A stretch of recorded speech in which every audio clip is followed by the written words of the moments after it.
Hello मेरे प्यारे दोस्तों, कैसे हैं आप सब। आई होप स्वस्थ होंगे और मस्त होंगे।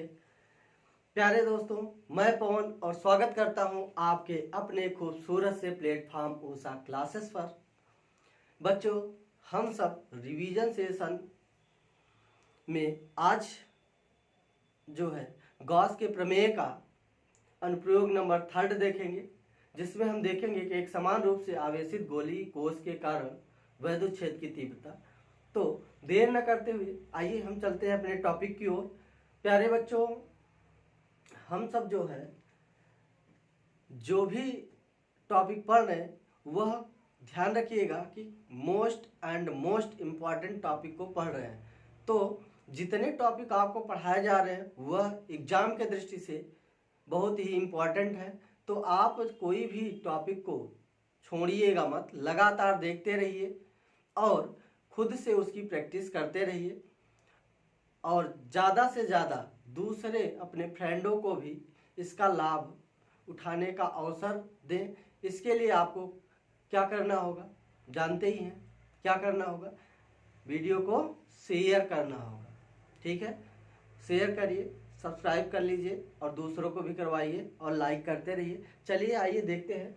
हमारे पास एक गोली कोश है। गोली कोश के कारण एक गोला है जो समान रूप से आवेशित है, जिसकी त्रिज्या स्मॉल आर तथा इससे आर दूरी पर, यानी इसके केंद्र ओ से आर दूरी पर स्थित कोई बिंदु P है, जिस पर हमें वैद्युत क्षेत्र की तीव्रता की गणना करनी है। तो हम वैद्युत क्षेत्र की तीव्रता की गणना करेंगे प्यारे बच्चों। तो उसके लिए हमें एक गॉसियन पृष्ठ की जरूरत पड़ती है, क्योंकि हम देख रहे हैं गॉस के अनुप्रयोग को। तो गॉस के अनुप्रयोग के लिए गॉसियन पृष्ठ की जरूरत पड़ती है, तो हम एक बंद पृष्ठ की कल्पना करेंगे, ठीक है। तो हमने एक बंद पृष्ठ की कल्पना कर लिया।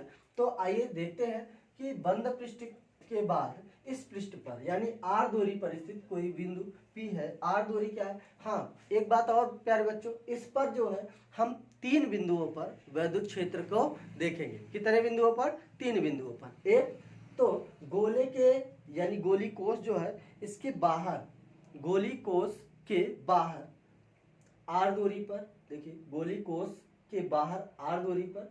दूसरा गोले के पृष्ठ पर, ठीक है। तीसरा गोले के भीतर किसी अन्य बिंदु पर, ठीक है। तो तीनों बिंदुओं पर हम वैद्युत क्षेत्र की तीव्रता की गणना करेंगे। तो आइए हम सबसे पहले देखते हैं बाह्य बिंदु पर वैद्युत क्षेत्र की तीव्रता। किस बिंदु पर? बाह्य बिंदु पर। बाह्य बिंदु पर वैद्युत क्षेत्र की तीव्रता, बिंदु पर, बाह्य बिंदु पर। यहां से आप समझ जाएंगे कि बाह्य बिंदु पे क्या देख रहे हैं, वैद्युत क्षेत्र की तीव्रता। तो बाह्य बिंदु पर हम एक सूक्ष्म पृष्ठ ले लेते हैं। ये क्या है? सूक्ष्म पृष्ठ है। ये क्या है? एक सूक्ष्म पृष्ठ है, जिसकी हमने कल्पना कर लिया। यह पृष्ठ dx के बराबर है।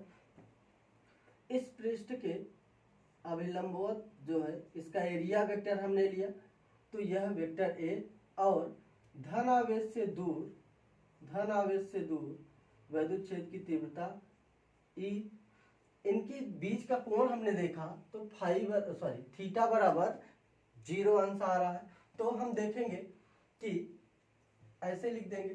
पहली बात तो इसका माना वगैरह जब आपको लिखना होगा तो लिख सकते हैं कि माना कोई गोलीय कोश जिसकी त्रिज्या कैपिटल R एक समान रूप से आवेशित है। इसके केंद्र से आर दूरी पर स्थित कोई बिंदु P है, जिस पर हमें वैद्युत क्षेत्र की तीव्रता की गणना करनी है।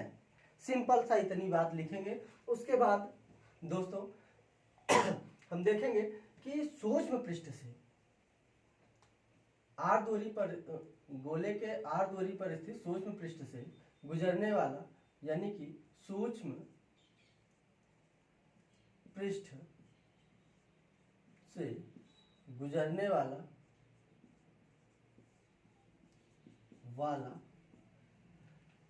विद्युत फ्लक्स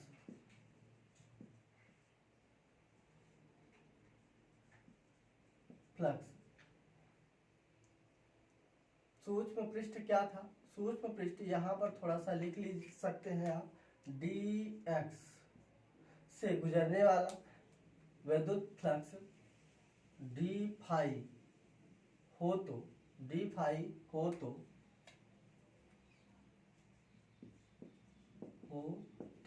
देखिए डी फाई होगा तो यहां देखिए तो हम क्या लिख सकते हैं, डी फाई इक्वल टू ई ए की जगह हमने लिया है D x into cos theta, ठीक है।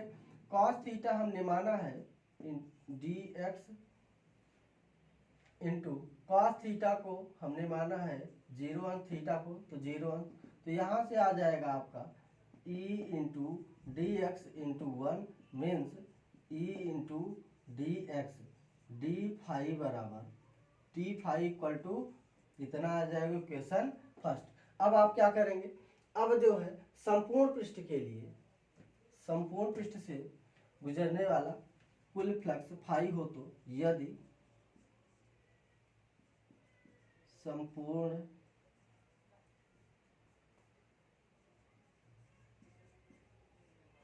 पृष्ठ से गुजरने वाला फ्लक्स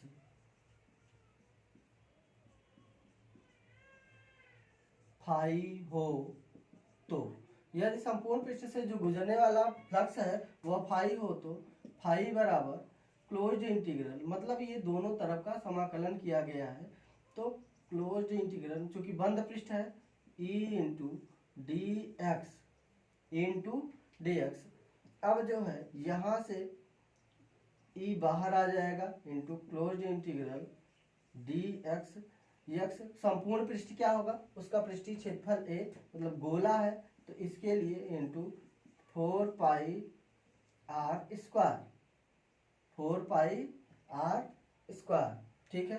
ये फाई इक्वल टू आ गया इक्वेशन सेकेंड, ये क्या आ गया फाई बराबर आ गया। अब जो है जगह नहीं बच्चों यहीं पे लिख देते हैं। अब जो है हम देखेंगे अब जो है क्या करेंगे, यहां से हम जो है गॉस का प्रमेय यूज कर लेंगे। तो गॉस के प्रमेय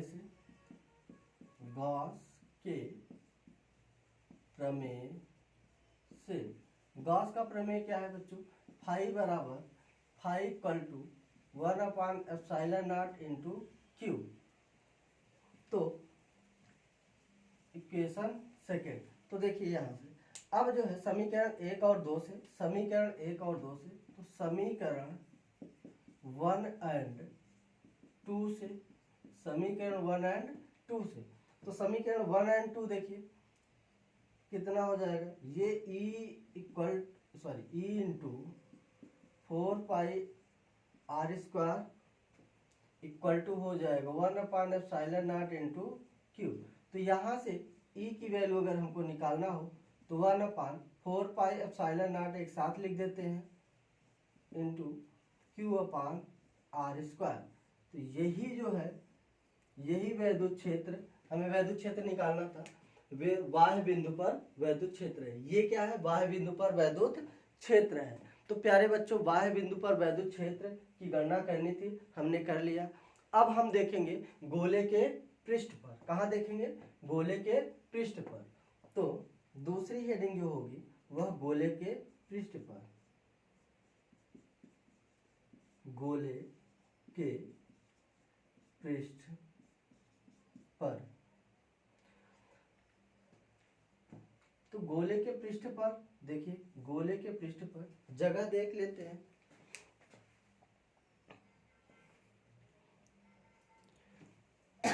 चलिए गोले के पृष्ठ पर देखने के लिए प्यारे बच्चों हम क्या करेंगे, गोले के पृष्ठ पर यानी आर दूरी पर हम देख रहे थे तो इसकी जो लंबाई थी यानी दूरी थी आर थी। अब यही बिंदु पी वाला बिंदु कहाँ आ गया, गोले के पृष्ठ पर। तो गोले के पृष्ठ पर तो ये यहाँ से दूरी इसके त्रिज्या के बराबर हो जाएगी ना। मीन्स गोले के पृष्ठ पर आपको क्या दिखाई दे रहा, गोले के पृष्ठ पर आपको क्या दिखाई दे रहा, जो आर है वह कैपिटल आर के बराबर है, ठीक है। तो क्या देखेंगे, वी नो दैट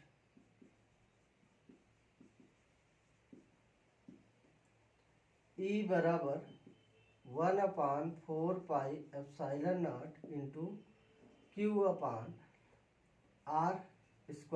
तो यहाँ से हम क्या करेंगे, देखिए यहाँ से हम वैल्यू क्या करेंगे, इसको उठाएंगे E इक्वल टू, यहाँ से देखिए E equal to 1/4πε0 into Q/r की जगह क्या रख देंगे, कैपिटल R का स्क्वायर। ये जो है प्यारे बच्चों, ये क्या मिल गया हमें, गोले के पृष्ठ पर वैद्युत क्षेत्र की तीव्रता मिल गई।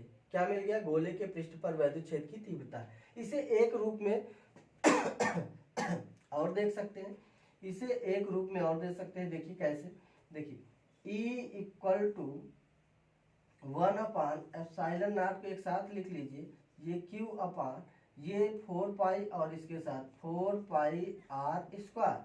तो 4πr² को देखिए, ये क्या है, ये 4πr² क्या है, देखिए एक तरीके से ये एरिया ही तो है। तो यहाँ से देखिए सिग्मा इक्वल टू आपका होता है Q/A, और A की जगह देखिए Q/4πr²। ये है, ये देखिए अगर यह इतना है तो इसका मतलब है कि हम इस पूरे के स्थान पर क्या रख सकते हैं, सिग्मा रख सकते हैं। जब हम पूरे के स्थान पर सिग्मा रखेंगे तो क्या रख सकते हैं, इसलिए E equal to 1/ε0 into sigma. तो हम इसे लिख सकते हैं E बराबर σ/ε0, इक्वल टू σ/ε0। तो ये क्या कहाँ पर था बच्चों, गोले के पृष्ठ पर। कहाँ पर था, गोले के पृष्ठ पर। अब हम बात करेंगे गोले के पृष्ठ के बाद बात करेंगे हम गोले के अंदर किसी भी बिंदु पर। तो प्यारे बच्चों जल्दी से स्क्रीनशॉट लीजिए, मैं जगह देख लेता हूँ किधर लिखना है कैमरे में, फिर जो है आपको वहाँ पर या फिर कुछ इरेज करूँगा तो तीसरा बिंदु लिखा सकूँगा। जल्दी से वो करिए, स्क्रीनशॉट लीजिए आप लोग।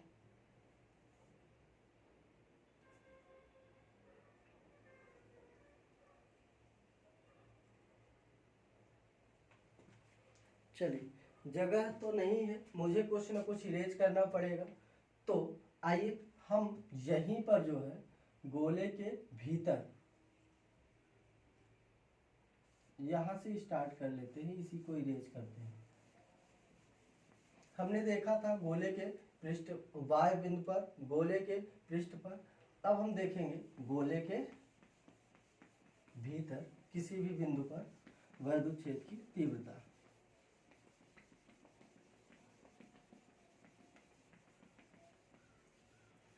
चलिए इतने से हम काम चला लेते हैं। देखिए तीसरा जो पॉइंट है गोले के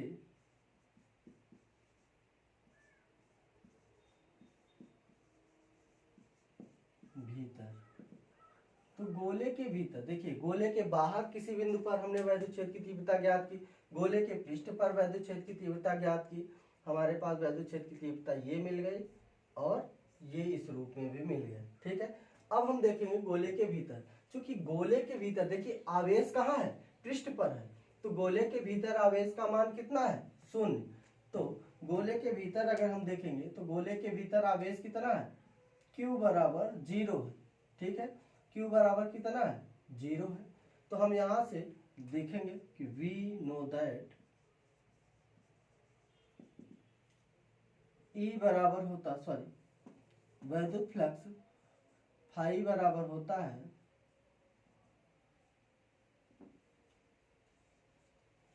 phi equal to EA cos theta, या फिर यही फार्मूला हम लगा देते हैं, वहां नहीं चलते हैं। चलिए इस फार्मूले से डायरेक्ट देखिए हमने क्या प्राप्त किया था, E equal to 1/4πε0 into Q/r²।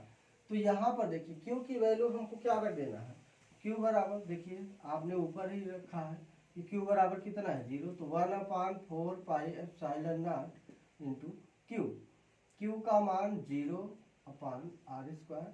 तो यह टोटल हो जाएगा 0, E बराबर 0। तो यह यानी कि इस बिंदु पर ए की वैल्यू कितना हो गई, 0 हो गई। इस बिंदु पर ए की वैल्यू कितना हो गई। इसे एक सेकेंड मेथड से भी इस बिंदु पर आप लगा सकते हैं गॉस के प्रमेय से।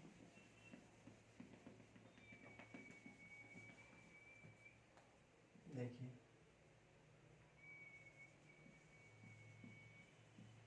इसी चीज को दूसरे तरीके से कैसे कर सकते हैं। देखिए आपको Q बराबर कितना पता है, 0, ठीक है।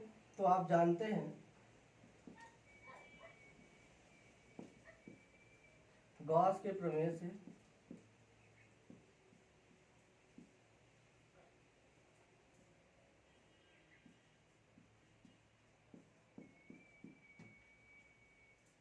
फाई बराबर 1/ε0 इंटू क्यू।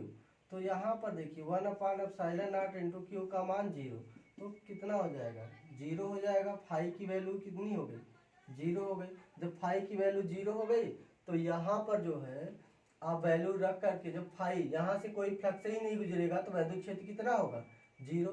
जब यहाँ पर फाई की वैल्यू 0 हो गई अतः कोई वैद्युत क्षेत्र नहीं होगा। जब कोई फ्लक्स ही नहीं गुजरा तो यहाँ से वैद्युत क्षेत्र E का मान कितना हो जाएगा, 0 हो जाएगा। ठीक है, तो ऐसे कर सकते हैं। आप चाहो तो इसमें अगर आपको कोई कंफ्यूजन हो तो आप यहाँ से लिख सकते थे। ये तीसरा पॉइंट था, ठीक है। तो आपको यहाँ से तीसरा पॉइंट था, आपको इसको अगर समझ में आया तो ठीक है, नहीं समझ में आया तो तीसरा पॉइंट था, यहाँ तक आप कर सकते हैं। चलिए इसकी इरेज ही कर देते हैं, क्योंकि एग्जाम पीरियड में आपको कंफ्यूजन में लाना अच्छी बात नहीं। आप जो है इसको बाद में एकांत में सीखिएगा। चलिए, तो ये था प्यारे बच्चों, कुछ चीज़ें इरेज कर दी गई हैं। ये था आपका गोली कोष के कारण, यानी एक समान रूप से आवेशित गोले के कारण यानी गोली कोष के कारण वैद्युत क्षेत्र की तीव्रता 3 बिंदुओं पे आप देखें। और इसी के साथ ही इस चैप्टर की समाप्ति होती है। अब हम नेक्स्ट डे मिलेंगे नेक्स्ट चैप्टर के रिवीजन के साथ। फिर से हम वही सेशन लेके आएंगे जो आपके एग्जाम के दृष्टि से मोस्ट इम्पॉर्टेंट क्वेश्चन है। आप कुछ छोटे क्वेश्चनों को खुद से पढ़ते रहिए। मैंने आपको कई बार ऑफलाइन और ऑनलाइन दोनों मोड में हमने जिक्र किया है कि इम्पॉर्टेंट क्वेश्चन कौन से हैं। अब आप जो है यहाँ पर केवल और केवल खास तौर से लॉन्ग आंसर जो है कौन से मोस्ट इम्पॉर्टेंट है उस पर चर्चा की जा रही है, वो भी जो डेरिवेशन है। अब इसके बाद जो है न्यूमेरिकल पे चर्चा करेंगे। तो आपको ये ध्यान देना है कि आप लगातार अगर लगे रहेंगे तो आपको कोई प्रॉब्लम नहीं होगी। सारे क्वेश्चन बहुत ही आसानी पूर्वक करके आएंगे एग्जाम में, कोई भी क्वेश्चन आपका छूटेगा नहीं। बस जल्दीबाजी नहीं करनी है, ध्यानपूर्वक जितना बोला जा रहा है उतना करते रहिए। बस वीडियो को ध्यानपूर्वक देखिए, ना समझ में आए फिर से दोबारा देखिए। अगर आपको समझ गए हैं तो उसको स्पीड बढ़ा करके रिवीजन कर लीजिए, ठीक है। उसके बाद जो है एक बार कॉपी में, अपने कॉपी में, नोटबुक में खुद से ज़रूर लिखिए, ठीक है। जाते जाते फिर से आप दिलाना चाहेंगे कि वीडियो को लाइक, सब्सक्राइब और शेयर करना ना भूलें। मिलते हैं नेक्स्ट डे नेक्स्ट चैप्टर के साथ, तब तक के लिए बाय बाय।